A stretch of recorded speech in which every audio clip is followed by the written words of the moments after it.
Hello everyone, नमस्कार। स्वागत है आप सभी का अक्षवाट के यूट्यूब चैनल पर।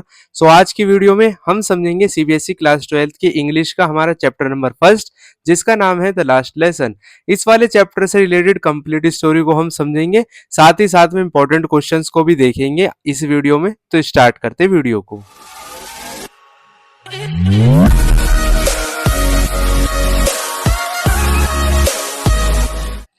ये स्टोरी उस टाइम की है जब फ्रैंको प्रूशियन वार चल रहा था, यानी कि फ्रांस के बीच में और प्रूशिया के बीच में वॉर चल रहा था। और फ्रांस अपने दो रीजन्स हार जाता है, एक एल्जेक और एक लॉरेन।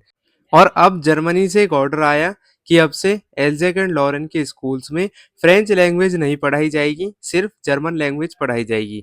तो इस बात का सभी लोगों को दुख होता है। जैसा कि हम सबको पता है कि मदर लैंग्वेज हमारे लिए बहुत ही ज़्यादा इंपॉर्टेंट होती है, क्योंकि जितने भी हमारे ट्रेडिशंस होते हैं, हमारे कल्चर होते हैं, साथ ही साथ में हमारे जो भी पुराने रीति रिवाज होते हैं, वो सभी हमें अपनी मदर लैंग्वेज की वजह से ही पता रहते हैं और हमें अपने देश से जोड़े रखने का काम करते हैं। तो जर्मन के जो लोग हैं वो चाहते हैं कि जो फ्रांस के लोग हैं वो अपनी मातृभाषा को भूल जाए और अब से वो सिर्फ जर्मन लैंग्वेज पढ़े। इसके पीछे ये रीज़न हो सकता है क्योंकि वो लोग जानते हैं कि जब तक कोई देश अपनी मदर लैंग्वेज से जुड़ा हुआ है, तब तक वो आज़ाद हो सकता है, यानी कि तब तक वो फ्रीडम में आ सकता है दोबारा।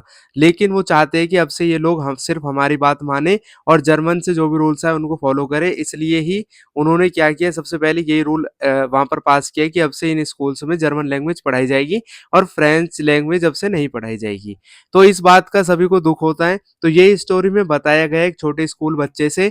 तो उस बच्चे का नाम होता है फ्रांस और एक स्कूल टीचर है एम हेमल, उनके बारे में हम समझेंगे। यही दो इंपॉर्टेंट कैरेक्टर है जिनके बारे में क्वेश्चन पूछ रहे हैं आपके एग्जाम में। तो समझते हैं कंप्लीट स्टोरी को। स्टोरी को नरेट करता है एक छोटा बच्चा जो एक स्कूल बॉय है जिसका नाम है फ्रांस। और वो बताता है कि आज का मौसम बहुत ही ज़्यादा बढ़िया है और आज वो स्कूल नहीं जाना चाहता क्योंकि आज उसका ग्रामर का टेस्ट है। एक तो वो स्कूल के लिए बहुत ही ज़्यादा लेट हो चुका है और साथ ही साथ में उसको ग्रामर की जो चीज़ें वो याद नहीं है, इसलिए वो बहुत ही ज़्यादा डरा हुआ है। जब वो स्कूल जा रहा होता है तो रास्ते में उसे नोटिस बोर्ड के पास में बहुत ज़्यादा भीड़ दिखाई देती है। यहाँ पर अक्सर बुरे ही न्यूज़ लगती है कि जैसे जो फ्रांस है वो अब हार गया है। ये सारी जो न्यूज़ है वो वहाँ पर लगी हुई रहती है। तो फ्रेंड्स क्लास में पहुँचता है तो वो देखता है कि आज क्लासरूम का जो एटमॉस्फेयर है वो बहुत ही ज़्यादा अलग है। यहाँ पर गाँव के लोग लास्ट बेंच पर बैठे हुए हैं, सब सीरियस है, चुप है। वैसे तो क्या होता है स्कूल में नॉर्मल डे पर क्या होता है, भीड़-भाड़ लगी रहती है। ये इनके क्लास टीचर हैं, ये आज बहुत ही अलग कपड़े पहन कर आए हैं। ये जो कपड़े पहनते हैं ये या तो किसी स्पेशल डे पर पहनते हैं। तो आज जो उनके टीचर है एम हेमल, उनके जो कपड़े हैं उनको देखकर ये शॉक हो जाते हैं। फिर वो अनाउंस करते हैं कि बर्लिन से ऑर्डर आया है, यानी जर्मनी से ऑर्डर आया है कि अब से एल्ज़ेग एंड लॉरेन के स्कूल में सिर्फ जर्मन लैंग्वेज पढ़ाई जाएगी, फ्रेंच लैंग्वेज नहीं पढ़ाई जाएगी। और वो बोलते हैं कि फ्रेंच लैंग्वेज का ये आखिरी दिन है, यानी कि ये उनका लास्ट लेसन है। इसलिए इस चैप्टर का नाम लास्ट लेसन पढ़ा है। तो ये बात आपको याद रखनी है। ये सुनकर फ्रेंड्स को बहुत ज़्यादा पछतावा होता है कि उसने कभी अपनी फ्रेंच लैंग्वेज को सीरियसली नहीं लिया। एम भी इमोशनल हो जाते हैं और फ्रेंच लैंग्वेज की इम्पोर्टेंस बताते हैं। वो कहते हैं कि लैंग्वेजेस किसी भी कौम को आइडेंटिफाई करते हैं, यानी कि उसकी पहचान होती है।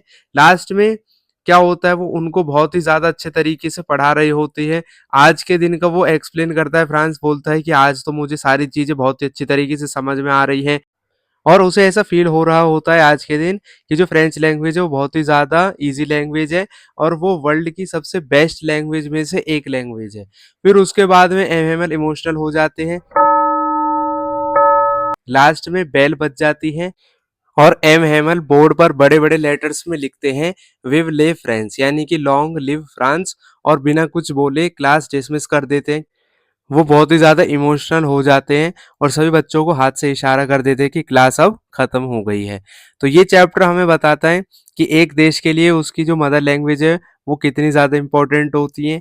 आज जब लास्ट लेसन था तो एम हेमल अपनी लैंग्वेज की इम्पोर्टेंस को बताते हैं। साथ ही साथ में जो स्कूल बॉय है फ्रांस, उसको भी अपनी लैंग्वेज के बारे में समझ में आता है कि वो कितनी अच्छी लैंग्वेज थी और उसको अपनी बात पर रिग्रेट होता है कि क्यों उसने टाइम रहते हुए सारी चीजें नहीं पढ़ी थी।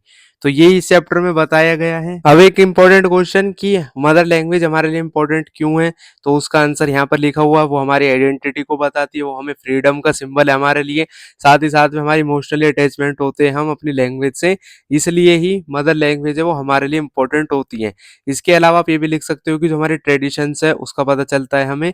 अब ये मैंने इंग्लिश में आपको लिख दिया है कि मदर टंग हमारे लिए इम्पोर्टेंट क्यों है। अगर पेपर में इससे रिलेटेड कोई क्वेश्चन आता है, तो आप ये वाली चीज़ लिख सकते हो। तो यहाँ पर हमारी ये वाली वीडियो कंप्लीट हो जाती है, जिसमें मैंने समझ लिया चैप्टर नंबर फर्स्ट को। आई होप आपको वीडियो अच्छी लगी होगी। वीडियो पसंद आई हो तो इसको लाइक करें, चैनल को सब्सक्राइब करें, अपने दोस्तों के साथ में वीडियो को शेयर भी कर सकते हैं। मिलेंगे नेक्स्ट वीडियो सीरीज में, तब तक के लिए खुश रहे, स्वस्थ रहे, जुड़े रहे एक्सपर्ट के साथ। जय हिंद, जय भारत।